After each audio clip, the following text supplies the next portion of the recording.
చంద్రబాబు నాయుడు కుప్పంలో తన పరిస్థితి దిగజారుతుంది అని చెప్పి గమనించుకొనే ఈ కొత్త డ్రామాకు తెరలేపాడు.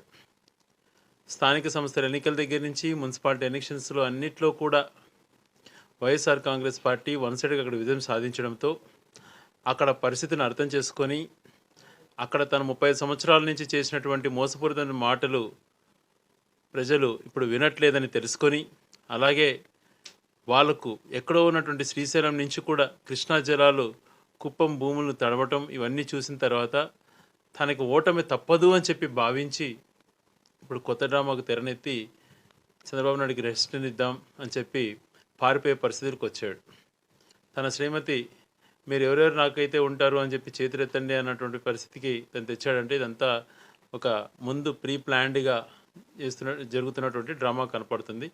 మేము ఎప్పుడో చెప్పాం కుప్పంలో ఈసారి చంద్రబాబు నాయుడు గారు గెలవరు, అందుకనే మేము వైనాట్ 175 అనే దాంట్లో వెళ్తున్నామని చెప్పి స్పష్టంగా అర్థమవుతుంది. అతను కుప్పంలో గెలవటం అని చెప్పి పారిపోవడానికి తన గ్రౌండ్ ప్రిపేర్ చేసుకున్నట్టుగా ఇక్కడ స్పష్టం అవుతుంది.